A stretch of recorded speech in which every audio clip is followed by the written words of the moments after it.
So hello dear students, आज हम units and measurement वाले हमारे चैप्टर में नेक्स्ट टॉपिक पढ़ने वाले हैं, जिसमें हम देखेंगे कि किसी इंस्ट्रूमेंट में एक्यूरेसी या प्रिसीजन की क्या बात होती है, क्या होती है किसी मेजरमेंट में ली गई एक्यूरेसी या प्रिसीजन इंस्ट्रूमेंट के द्वारा।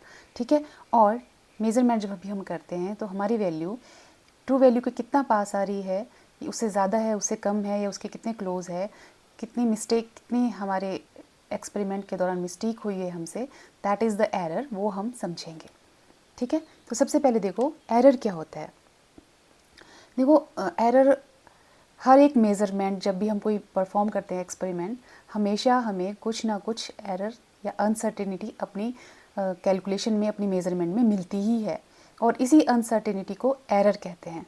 जैसे कि मैं आपको समझाऊं कि अगर हमें कोई एक्सपेरिमेंट करना है जिसमें हमें पूछा गया है कि कैलकुलेट करो acceleration due to gravity using bar pendulum. Bar pendulum ना ऑसिलेट करता है, उस बार पेंडुलम की हेल्प से सरफेस ऑफ अर्थ पे जी की वैल्यू कितनी होगी वो कैलकुलेट करो। ठीक है, तो हमने एक्सपेरिमेंट किया और हमारे फ्रेंड ने भी किया एक्सपेरिमेंट, और मेरे हमारा जो फ्रेंड था उसकी वैल्यू मान लो आई 9.7 मीटर पर सेकेंड स्क्वायर। ठीक है, और मैंने जो परफॉर्म किया मेरी वैल्यू आई 9.75 मीटर पर सेकेंड स्क्वायर कैलकुलेशन में। ठीक है, तो बट हमें पता है कि एक्चुअल वैल्यू कितनी होती है जी की सरफेस ऑफ अर्थ पे, 9.8 मीटर पर सेकेंड स्क्वायर। ठीक है, तो ना मेरी फ्रेंड की वैल्यू 9.8 आई, एग्जैक्ट वैल्यू नहीं आई, ऑल दो क्लोज हैं बट एग्जैक्ट नहीं है। इसका मतलब ये है कि हमारी कैलकुलेशन में एरर है। तो वही एरर होता है मेज़रमेंट में, उसी को ही एरर कहते हैं। इसको हम आगे और भी देखेंगे कि हम इसको कैसे कैसे कैलकुलेट करते हैं। जब भी हम कोई एक्सपेरिमेंट करते हैं तो हमसे हमेशा पूछा जाता है कि आपकी जो वैल्यू आई है उसमें एरर भी फाइंड आउट करो। ठीक है, और मैंने बोला ये कम हो, चाहे किसी की वैल्यू ऐसी आ गई हो 9.85 मीटर पर सेकेंड स्क्वायर आ गई हो, तब भी उसकी वैल्यू में एरर है, चाहे वो गिवन वैल्यू से, इसको ट्रू वैल्यू भी कहते हैं, गिवन एक्सपेरिमेंटल वैल्यू जो होती है, नोन जो वैल्यू रहती है, उससे कितना कम कितना ज़्यादा है, उसके बराबर नहीं है, तो हमेशा हमारी रीडिंग में क्या है, एरर है। इतना क्लियर हो गया व्हाट इज़ एरर।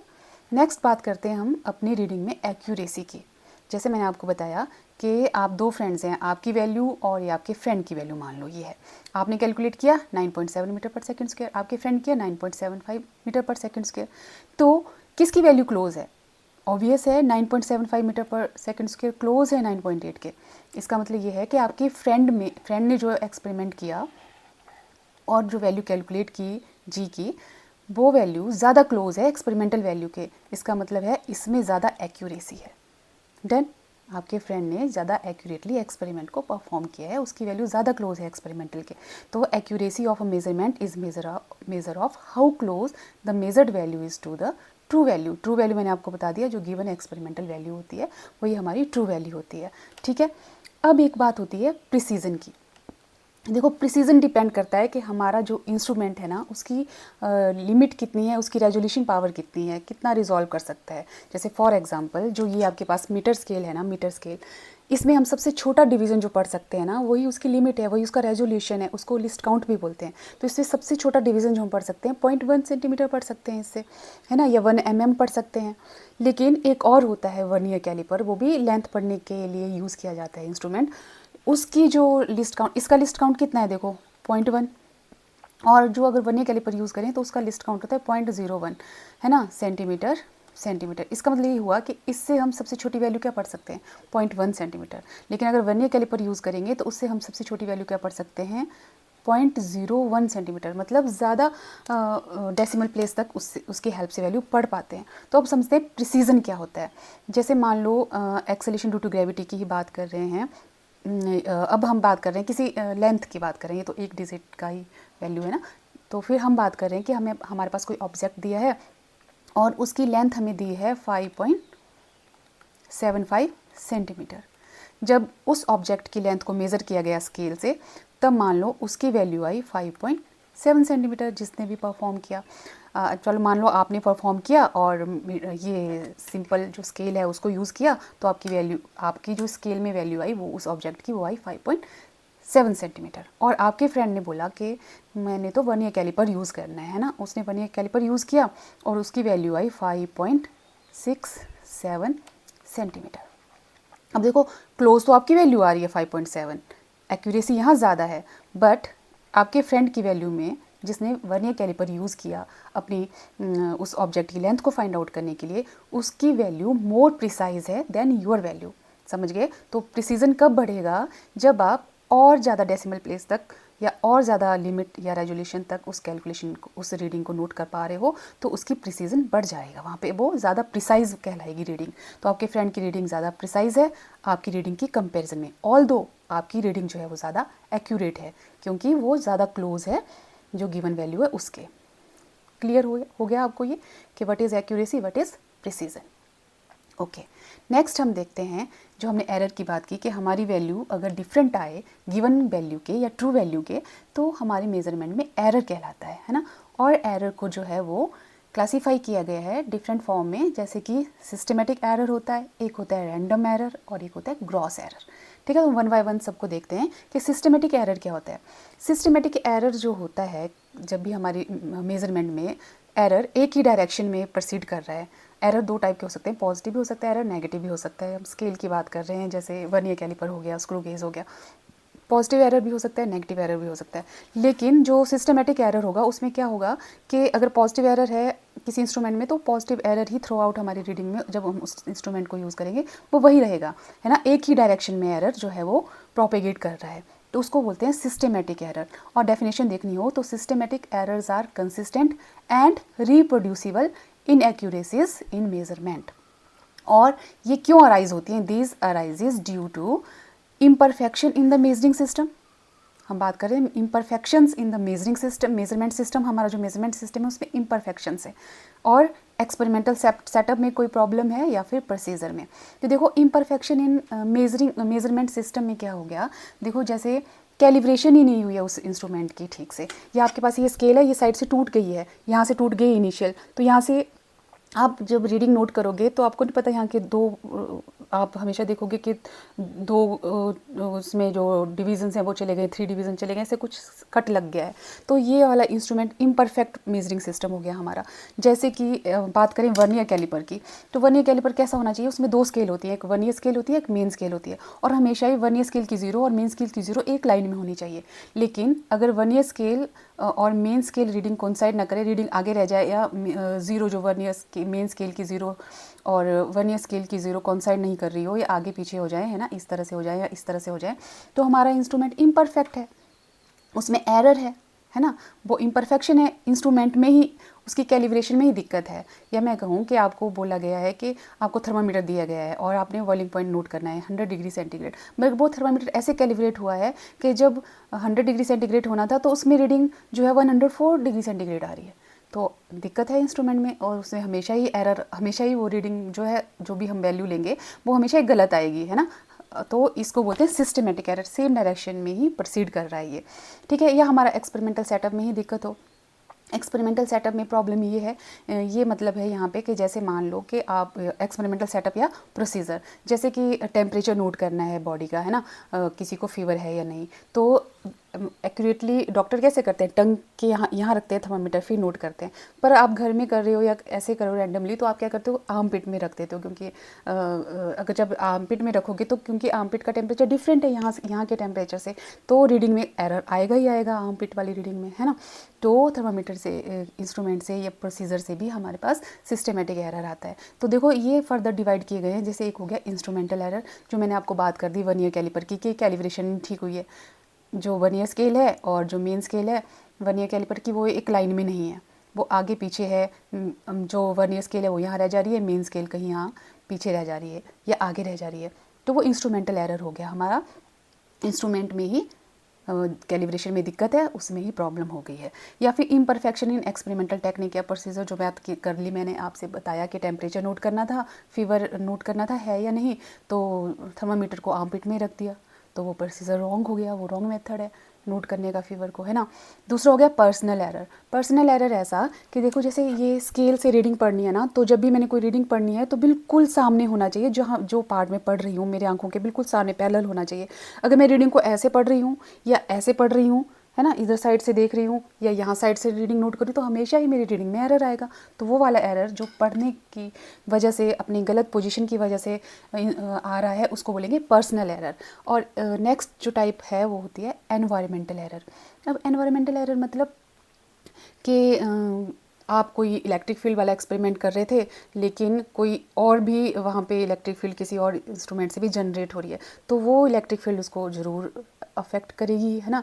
जब अफेक्ट डालेगी तो आपकी रीडिंग गलत आएगी। या कोई आप मैग्नेट से एक्सपेरिमेंट कर रहे थे, लेकिन कोई और मैग्नेट भी पड़ा हुआ था आपकी लैब में, बिल्कुल उसके पास में ही जो आपका एक्सपेरिमेंटल सेटअप था, तो वो जो मैग्नेटिक फील्ड उस मैग्नेट से प्रोड्यूस हो रही है, वो इसके साथ इंटरेक्ट करेगी और आपकी रीडिंग को में एरर प्रोड्यूस कर देगी। तो ये होते हैं सिस्टमेटिक एरर। देखो यहाँ से भी बातों से हमें पता चल रहा है कि ये तो हमारे कंट्रोल में है। सिस्टमेटिक एरर को मिनिमाइज़ करना हमारे कंट्रोल में है, क्योंकि अगर इंस्ट्रूमेंटल एरर है, इंस्ट्रूमेंट को नया इंस्ट्रूमेंट लो जिसमें सारा चीज़ें कैलिब्रेट हो, है ना, या अपने सिस्टम को फिर से कैलिब्रेट कर लो, उसको सही से कर लो, हम एरर रिमूव कर सकते हैं या मिनिमाइज़ कर सकते हैं। प्रोसीजर ठीक करो आप, तब भी आपका जो एरर है वो मिनिमाइज़ हो सकता है। रीडिंग लेते हो बिल्कुल केयरफुल रहो कि हमें बिल्कुल सामने से रीडिंग लेनी है, या साइड से रीडिंग नहीं लेनी है ना। और एनवायरमेंटल फैक्टर्स है, जो अगर पास में मैग्नेट है तो उसको दूर रख दो। तो ये सब चीज़ें जो है हमारे कंट्रोल में है, तो हम सिस्टमेटिक एरर को हमेशा ही मिनिमाइज़ कर सकते हैं, ठीक है। और ये हमेशा मैंने आपको बता दिया एक डायरेक्शन में, तो क्योंकि इंस्ट्रूमेंट में एरर आ गया तो वो हमेशा उस रीडिंग में एरर आता रहेगा एक ही डायरेक्शन में। ऐसा नहीं है कि कभी इधर को एरर पॉजिटिव साइड में आ गया, कभी नेगेटिव एरर आ गया, ऐसा नहीं होगा। अगर पॉजिटिव एरर है इंस्ट्रूमेंट में तो पॉजिटिव एरर ही थ्रू आउट हमारी रीडिंग में आएगा, है ना। और इसको मिनिमाइज़ किया जा सकता है। देखो नेक्स्ट जो है हमारे पास वो आता है रैंडम एरर, है ना। रैंडम एरर्स जो होते हैं वो तो इंस्ट्रूमेंट में ये जो एरर, इस टाइप के जो एरर्स होते हैं ना, ये रैंडमली प्रोड्यूस हो जाते हैं। इनका हमें कॉज ही नहीं पता होता है कि क्यों हमारी रीडिंग में एरर्स आ रहे हैं, क्योंकि ये तो अचानक ही कैसे भी अनप्रिडिक्टेबल से होते हैं। जैसे फॉर एग्जांपल कि हम अपना एक्सपेरिमेंट कर रहे थे कोई टेम्परेचर या प्रेशर नोट करने का, और एकदम ही वेरिएशन होगी, फ्लक्चुएशन होगी टेम्परेचर प्रेशर में, है ना, फ्लक्चुएशंस हो गई और हमारी रीडिंग गलत आ गई है उस टाइम। या क्या था कि हम पेंडुलम वाला एक्सपेरिमेंट करे थे और हवा चल पड़ी तेज तेज, तो उसकी तो टाइम पीरियड में फ़र्क पड़ जाएगा, तो इसका मतलब वो भी रैंडम एरर है ना। जो अचानक ही इंस्ट्रूमेंट में आ गया, आप क्या कर रहे थे, कोई वोल्टेज नोट कर रहे थे लेकिन फ्लक्चुएशन आ गई वोल्टेज में, तो आपकी रीडिंग में एरर आएगा। तो ये जो एरर्स होते हैं, है ना, ये एक्सपेरिमेंटल कंडीशन पे डिपेंड करते हैं रैंडम एरर, या इम्परफेक्शन इन इंस्ट्रूमेंट पे या ह्यूमन फैक्टर पे, लाइक के रीडिंग स्केल डिफरेंटली, वो कुछ गलत ही रीडिंग पढ़ रहा है। आज जो टाइम पीरियड था वो 2 सेकंड होना चाहिए था, उसने टाइम को 3 सेकंड ले लिया, इतनी इतनी उससे उसकी वेरिएशन आ गई रीडिंग में, है ना। तो रैंडम एरर जो होता है वो किन्हीं भी फैक्टर से होता है, इनका नॉन कॉज नहीं होता इनका, तो इसलिए इनको रैंडम एरर्स कहते हैं कि हर डायरेक्शन में ये कभी पॉजिटिव भी हो सकता है, कभी नेगेटिव भी हो सकता है। वो तो डिपेंड करेगा कि कैसे गलत हम, कौन सी एनवायरमेंटल कंडीशन वहाँ पे चेंज हो जा रही है, या फिर हम कैसे रीडिंग को गलत से पढ़ ले रहे हैं, है ना, पढ़ रहे हैं, तो फिर ये रैंडम एरर वहाँ पे हमारी रीडिंग में प्रोड्यूस हो जाता है। एक आती है बात ग्रॉस एरर। ग्रॉस एरर तो टोटली जो मेज़रमेंट करने वाला है ना, उसकी केयरलेसनेस पे डिपेंड करता है ना, या उसने वो प्रोसीजर ही नहीं समझा है, उस एक्सपेरिमेंट को ही नहीं समझा है। वो मतलब पूरी तरह से, जैसा होता है ना कोई बच्चा उसको कोई पता ही नहीं है कि क्या करना है, वो जैसे इंस्ट्रूमेंट के पास खड़ा हो गया, 2-3 रीडिंग ले ली, उसको पता ही नहीं है कि करना क्या, ना प्रोसीजर पता है, ना वो समझा है उस एक्सपेरिमेंट को, और बिल्कुल केयरलेस है, तो वो गलत रीडिंग पढ़ लेगा। वोल्टेज पढ़नी थी, लिख लेगा करंट, वहाँ पे कोई भी गलत रीडिंग नोट करेगा, उसके बाद कैलकुलेशन में उन रीडिंग को पुट करेगा, वैल्यू उसकी बिल्कुल ही गलत आएगी, तो कंप्लीटली रॉन्ग वैल्यू मिलेगी, है ना। ऐसा नहीं, क्लोज वैल्यू से तो ट्रू वैल्यू से तो बहुत ही डिफरेंट वैल्यू हमारी आएगी। तो इस तरह के एरर को हम क्या कहते हैं, ग्रॉस एरर। भाई रैंडम एरर को तो हमारे हाथ में नहीं है कंट्रोल करना, क्योंकि ये किसी भी फैक्टर से हो जाता है ना, बट ग्रॉस एरर टोटली जो है केयरलेसनेस की वजह से है। तो अगर आप अटेंटिव होकर अपना काम कर रहे हो, अपना एक्सपेरिमेंट कर रहे हो, तो ग्रॉस एरर को भी मिनिमाइज किया जा सकता है। ओके, नेक्स्ट बात आती है हमारे बात आती है कि एब्सोल्यूट एरर क्या होता है, रिलेटिव एरर क्या होता है, और परसेंटेज एरर क्या होता है। मैंने आपको पहले भी बताया कि जब भी हम कोई रीडिंग लेते हैं ना, तो हमें बोला जाता है कि आप जो है वो फाइंड आउट करो इस रीडिंग में एरर कितना है। जैसे ऑब्वियस है, अगर आपकी वैल्यू 9.7 मीटर पर सेकंड स्क्वायर आ रही है, तो आपने एरर फाइंड आउट करना होता है मेन वैल्यू जो एक्चुअल वैल्यू है वो कितनी है 9.8 मीटर पर second square, actual value given है। अगर कई बार ऐसा भी हो सकता, फिर हमें बोला गया होता है कि एब्सोल्यूट एरर फाइंड आउट करो, तो हम क्या करते हैं इस एक्चुअल वैल्यू से या जो मीन वैल्यू जो हमारी गिवन वैल्यू है उसमें से जो हमारी कैलकुलेशन आ रही है उसको माइनस कर देते हैं, हमारे पास एब्सोल्यूट एरर आ जाता है। ये तो हो गया एक वैल्यू, एक ट्रू वैल्यू हमारे पास गिवन है। कई बार क्या होता है कि हमें पता ही नहीं है, हम टाइम पीरियड निकाल रहे हैं तो हमें नहीं पता कि फिक्स नहीं है ना उसका कि इतना ही टाइम पीरियड आएगा, वो यही उसकी एक्चुअल वैल्यू, ऐसा तो कुछ नहीं है। तो अगर हम टाइम पीरियड नोट करना है तो हमारे पास जो है वो फिक्स वैल्यू नहीं, ट्रू वैल्यू नहीं है, तो ट्रू वैल्यू हमें पहले फाइंड आउट करनी पड़ती है एब्सोल्यूट एरर निकालने के लिए। तो आप क्या करेंगे, आपने डिफरेंट रीडिंग्स ली ना, मान लो फर्स्ट रीडिंग का नाम A1 है, दूसरी रीडिंग का नाम A2 है, तीसरी रीडिंग का नाम A3 रखा आपने इस तरह से 4 रीडिंग ली, 5 रीडिंग ले ली, चलो है ना। जैसे कि मैं आपको नेक्स्ट स्लाइड में दिखाती हूँ कि आपको ये है पेंडुलम, इसका मान लो 10 ऑसिलेशंस के लिए आपने इसका टाइम पीरियड नोट करना है। तो आप क्या करोगे, इसको चलाओ, पेंडुलम को जो है वो ऑसिलेट करवाओगे और स्टॉप वॉच ऑन कर लोगे। तो मान लो आपने ऐसा 5 बार किया है ना, 10 ऑसिलेशन आपने 5 बार काउंट की। तो पहले जब ये 10 बार ऑसिलेट कर लिया पहली रीडिंग के लिए, तो मेजर्ड वैल्यू है, इसको हम बोलेंगे A1। ये वैल्यू जो आपकी दूसरी है इसको दूसरी, फिर आपने फिर परफॉर्म किया, फिर 10 ऑसिलेशन के लिए किया, तो उस वैल्यू को A3 रख देते हैं, बाद में इन वैल्यूज़ को पुट करेंगे, है ना। तो इस तरह से आपने इन वैल्यूज़ को, हमने 5 वैल्यूज़ ले ली, A5। इस तरह से हमारे पास कितनी वैल्यूज़ हो गई, 5 वैल्यूज़ हो गई। तो हम क्या करेंगे, इन सभी वैल्यूज़ को ऐड कर देंगे, मतलब और 5 से डिवाइड कर देंगे। इसका मतलब वो हम क्या फाइंड आउट कर रहे हैं, मीन वैल्यू, और यही मीन वैल्यू कहलाती है ट्रू वैल्यू।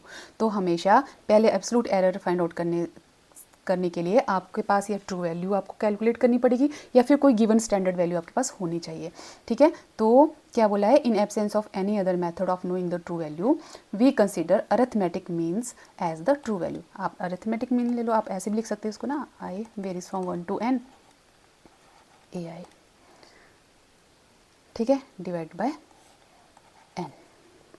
तो ऐसे आपके पास मीन वैल्यू आ जाती है। तो आपने पहले मीन वैल्यू निकालनी है और फिर एब्सोल्यूट एरर फाइंड आउट करना है। तो उसके लिए आप क्या करोगे, अब आपके पास देखो यहाँ पे इस सब की मीन वैल्यू फाइंड आउट कर लेते हैं।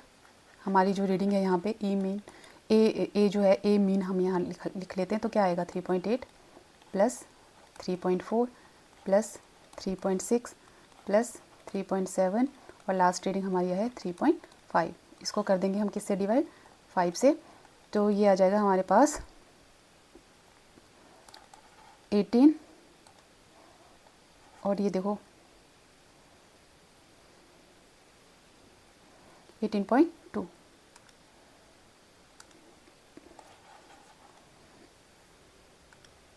देखो 5 7 12 6 18 422, ये हाँ इतना ही आएगा। देखो 0 30 पॉइंट और 1 2 3 4 5 15 और 3 और थे 18, डिवाइड बाय 5 करोगे तो यहाँ पे कितना आया 3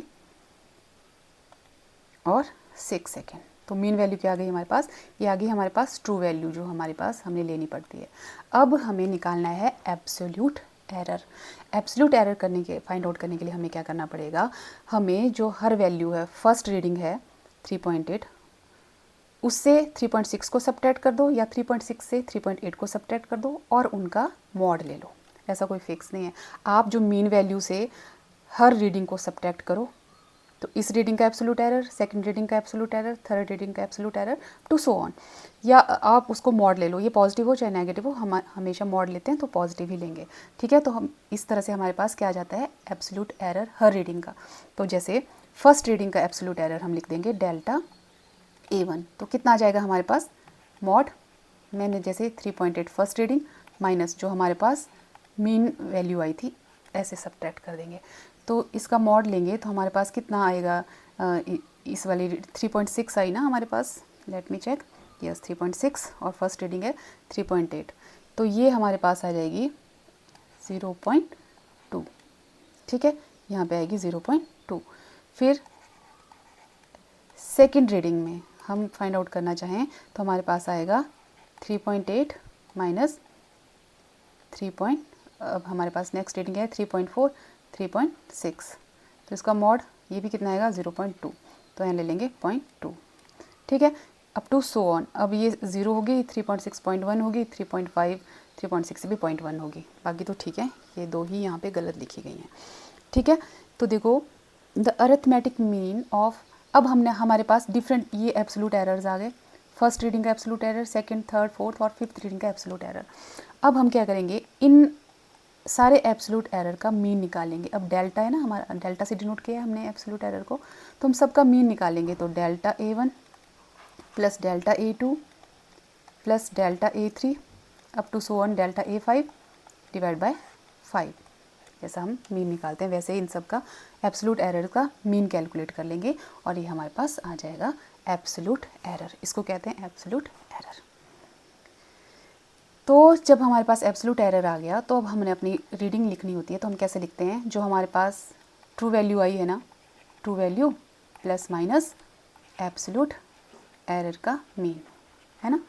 तो इस तरह से फिर हम क्या लिख देते हैं इसको, ए जो रीडिंग है हमारी, ए प्लस माइनस डेल्टा ए। तो हमारी जो रीडिंग है वो कहाँ से कहाँ तक वेरी करेगी, ए प्लस डेल्टा ए से लेकर कहाँ से कहाँ तक, टू ए माइनस डेल्टा ए तक जो है वो वेरी करेगी। ठीक है, फिर उसके बाद हमें बोला जाता है कि रिलेटिव एरर भी फाइंड करो। तो रिलेटिव एरर फाइंड आउट करने के लिए हमें क्या करना होता है, रिलेटिव एरर जो होता है वो होता है जो हमारी एब्सोल्यूट वैल्यू का मीन है डिवाइड बाय जो हमारा मीन वैल्यू आ रही है उनकी रेशियो जो है वो हमें देती है relative error. Then we calculate the percentage error, और परसेंटेज एरर कैलकुलेट करने के लिए हमें क्या करना पड़ता है, इनकी जो रेशियो ली है ना हमने एब्सोल्यूट एरर और जो हमारी मीन वैल्यू थी, इनकी रेशियो जो है उसको हम मल्टीप्लाई कर देंगे, किससे, उनको मल्टीप्लाई कर देंगे हम 100 से, 100% से, तो हमारे पास वो परसेंटेज एरर रीडिंग में आ जाती है। इस तरह से हम अपनी मेज़रमेंट में जो है वो different absolute error, relative error और परसेंटेज एरर कैलकुलेट कर सकते हैं।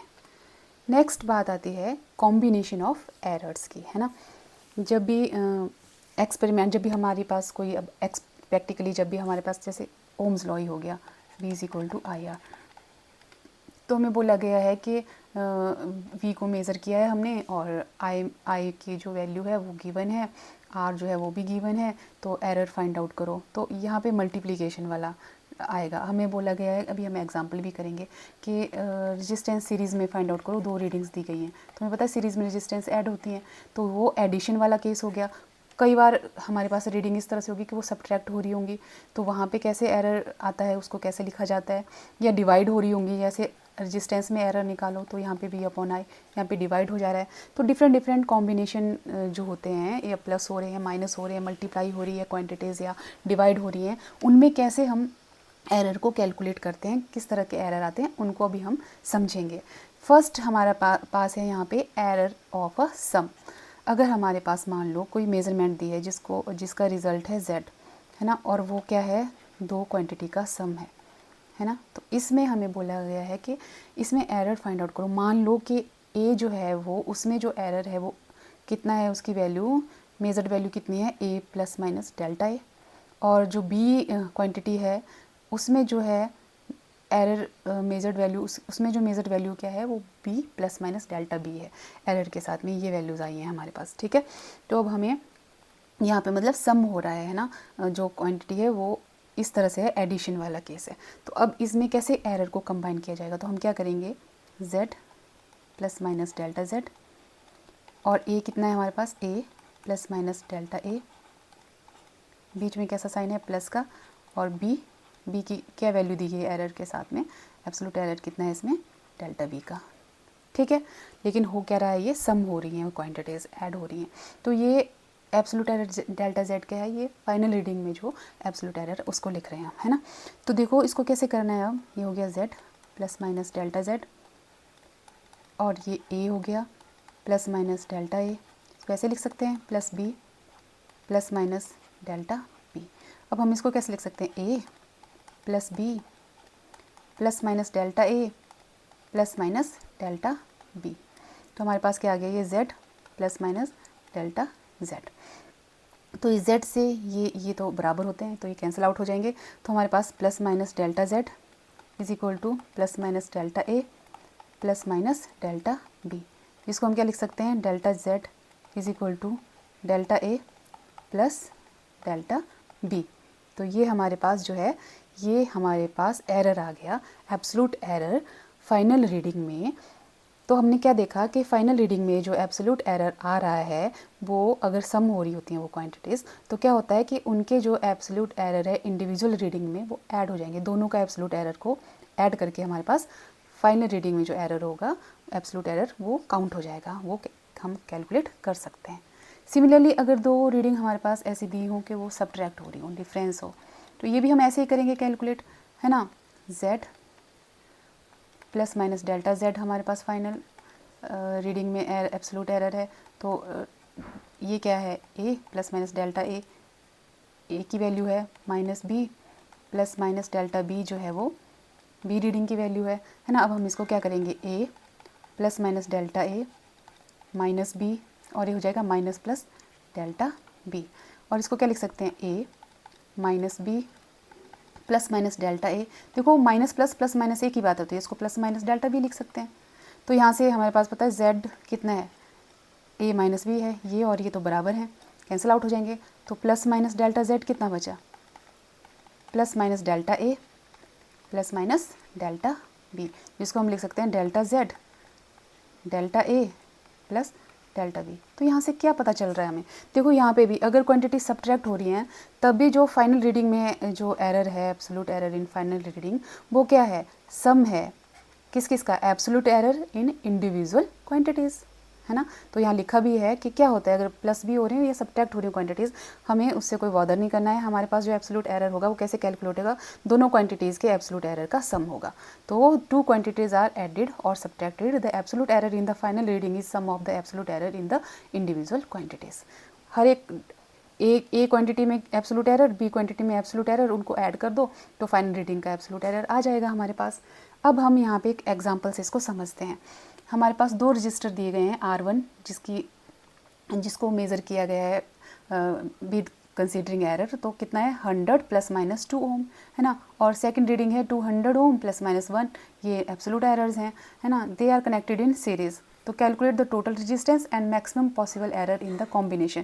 तो देखो टोटल रेजिस्टेंस सीरीज़ में मैंने आपको पहले भी बताया कि टोटल रेजिस्टेंस होती है R1 प्लस क्या होती है R2। टोटल रेजिस्टेंस सीरीज़ में हम उन दोनों का सम लेते हैं। तो हमें बोला है R plus minus delta R, है ना। तो that is equal to R1 कितना है 100 प्लस माइनस 2 और प्लस 200 प्लस माइनस 1। तो हमें कितनी रीडिंग आएगी, ये तो ऐसा रहेंगी 300, और जो उनके एब्सोल्यूट एरर थे वो क्या हो जाते हैं, नॉर्मली ऐड हो जाते हैं। तो इतनी वैल्यू आएगी जो फाइनल रीडिंग में जो एब्सोल्यूट एरर के हिसाब में, है ना। मतलब एब्सोल्यूट एरर यहाँ पे कितना आया, प्लस माइनस 3, ये एब्सोल्यूट एरर है ना। तो ये हमने कैलकुलेट कर लिया इस तरह से एडिशन वाला केस। ऐसे ही सब्ट्रैक्शन वाला केस करेंगे तब भी जो एब्सोल्यूट एरर हैं वो जो इंडिविजुअल एब्सोल्यूट एरर हैं वो क्या हो जाएंगे, ऐड अप हो जाएंगे, और फाइनल रीडिंग का जो हमारे पास एब्सोल्यूट एरर है वो कैलकुलेट हो जाएगा। अब बात करते हैं कि अगर प्रोडक्ट हो रहा होता है, जैसे हमारे पास कोई वैल्यू है और आपस में क्या हो रही हैं, वो मल्टीप्लाई हो रही है, तो हम क्या करेंगे, यहाँ पे फिर से एब्सोल्यूट एरर लिखेंगे। दैट इज़ इक्वल टू ए का पता है कितना है, प्लस माइनस डेल्टा ए होता है। हर रीडिंग को इस तरह से मल्टीप्लाई हो रहा है किसके साथ, b plus minus delta b. इनको अगर हम मल्टीप्लाई करें तो हमारे पास आएगा ए बी। सेकेंड रीडिंग आएगी plus minus b delta a. Next reading आएगी plus minus a delta b, और उससे नेक्स्ट रीडिंग आएगी plus minus delta a delta b. ठीक है, ये आ गया z plus minus delta z। अब हम क्या करेंगे, जो लेफ़्ट साइड है उसको z से डिवाइड करेंगे और राइट साइड को ए बी से डिवाइड कर देंगे, है ना। तो हमारे पास z plus minus delta z upon z, that is equal to a b upon a b, plus minus b delta a upon a b, plus minus a delta b upon a है delta b upon a b, plus minus delta a delta b upon a b. तो यहाँ से देखो एक बार इस ये क्या हो जाएगा, z upon z plus minus delta z upon z, z upon z क्या हो गया 1, और अगली टर्म क्या आ जाएगी, plus minus delta z upon z। ये वाला क्या हो गया 1, ये क्या हो गया, प्लस माइनस बी से बी कट जाएगा, ये हो गया डेल्टा ए अपॉन ए, ये हो गया प्लस माइनस यहाँ पे ए से ए कट जाएगा, डेल्टा बी अपॉन बी। और ये जो डेल्टा ए और डेल्टा बी है ना, ये तो डिफरेंसेस हैं, और डेल्टा ए खुद ही छोटा है, डेल्टा बी भी छोटा है, और जब दो छोटी बिल्कुल ही छोटी वैल्यूज़ का हम प्रोडक्ट ले रहे हैं तो वो फर्दर और छोटी हो जाती है, तो इसलिए इसको क्या कर देंगे, निगलेक्ट कर देंगे हम, है ना। तो ये 1 और 1 तो कैंसिल आउट हो जाएंगे, और एरर क्या बचा हमारे पास, delta z upon z that is equal to plus minus delta a upon a plus minus delta b upon b, और इसको हम क्या लिख सकते हैं, delta z upon z that is equal to delta a upon a plus delta b upon b. तो ये इस तरह के एरर को क्या बोलते हैं, ये तो रिलेटिव एरर है ना, याद है ना अभी हमने किया था, ये क्या है, रिलेटिव एरर है। इसका मतलब है जब दो क्वांटिटी मल्टीप्लाई हो रही होती है ना, तब हम उनका रिलेटिव एरर फाइंड आउट करते हैं, और जो रिलेटिव एरर फाइनल रीडिंग में होगा वो इंडिविजुअल रीडिंग में जो रिलेटिव एरर होगा उनका सम होगा। तो हमने क्या देखा कि when two quantities are multiplied the relative error in the final result is sum of the relative error in the individual quantities. हर एक इंडिविजुअल क्वांटिटी का एरर निकाल लो, रिलेटिव एरर, उनका सम कर लो, तो फाइनल रीडिंग का जो एरर है वो कैलकुलेट हो जाएगा। अब बात आती है कि कोशेंट मतलब डिवाइड हो रही हो, जैसे z, ये आपके लिए होमवर्क है, आपने खुद करना है, a अपॉन बी हो, तो आप क्या लिखेंगे, z plus minus delta z this is equal to a plus minus delta a divide by b plus minus delta b. इसको कैलकुलेट करेंगे तो हम देखेंगे कि अगर डिवाइड भी हो रही होती है ना क्वांटिटीज़, तो चाहे मल्टीप्लाई हो चाहे डिवाइड हो, relative error in the final is sum of, याद रखना क्या, sum of the relative error in the individual quantity. Individual quantities के रिलेटिव एरर जो हैं वो हमेशा ऐड अप होंगे। जब हमने बात की थी प्लस और माइनस के लिए, जो फिजिकल क्वांटिटी ऐड हो रही है या सब्ट्रैक्ट हो रही है, तब जो है एब्सोल्यूट एरर होते हैं और वो सम हो जाते हैं, इंडिविजुअल एरर के सम के बराबर होता है। लेकिन जब एरर जो मल्टीप्लाई या डिवाइड हो रहे होते हैं तब रिलेटिव एरर आता है, और यहाँ पे भी इंडिविजुअल क्वांटिटी के रिलेटिव एरर को ऐड करके फाइनल क्वांटिटी का हमें रिलेटिव एरर मिल जाता है। ठीक है, हमेशा ही सम होगा यहाँ पे भी, चाहे डिवाइड हो रहे हो चाहे मल्टीप्लाई हो रहे हो, है ना, सब्ट्रैक्ट हो रहे हो चाहे ऐड हो रहे हो, वहाँ पे भी सम ही करते हैं हम फाइंड आउट। ठीक है, तो अब यहाँ पे एक एग्जांपल है, जैसे हमारे पास दिया हुआ है, in an experiment the potential difference across a resistor is measured as, V दिया है 10 volt plus minus 1% and current is and the current is measured as 1/2 plus minus 2%। Using Ohm's law calculate the resistance and percentage error in the value. देखो पहले resistance निकालनी हो, resistance क्या होती है, V upon I, है ना। तो V कितना है, पहले तो मेन वैल्यू लिख लेते हैं, कितना 10 अपॉन 2, कितनी रेजिस्टेंस आई 5 ओम, ये तो आ गई रेजिस्टेंस। सेकंड बोला है परसेंटेज एरर निकालो हमारे पास। अब हमें पता है कि देखो यहाँ पे क्या हो रहा है, अगर हमें रिलेटिव एरर निकालना है ना, यहाँ पे delta R upon R that is equal to delta V upon V, और हमें पता है क्या हो जाता है, plus delta I upon I. इस तरह से हम यहाँ पे करते हैं, तो वो रिलेटिव एरर कैलकुलेट हो जाता है फाइनल रीडिंग में, क्योंकि इंडिविजुअल एरर को चाहे डिवाइड हो रहा हो, इंडिविजुअल रिलेटिव एरर का एडिशन ही होगा, सम ही होगा। तो delta V upon V, delta V क्या है, ये वैल्यू डेल्टा वी है 1 अपॉन 10 प्लस डेल्टा आई कितना है 2 अपॉन 2, तो हमारे पास कितना आ गया 0.1 प्लस 1 मतलब 1.1, हमारे पास क्या आ गया, रिलेटिव एरर आ गया हमारी रीडिंग में।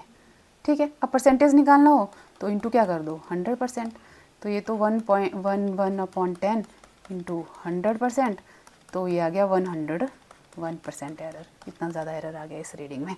ठीक है, तो समझ गया परसेंटेज एरर कैसे निकालना है और रिलेटिव एरर कैसे करना है। बस आपने इंडिविजुअल क्वांटिटी के क्या निकालने हैं, रिलेटिव एरर लिखने हैं, उनको ऐड कर देना है। ऐसे ही अगर मल्टीप्लाई हो रहे होते तब भी हमने इंडिविजुअल क्वांटिटी के रिलेटिव एरर लिखने थे और उनको ऐड कर देना था।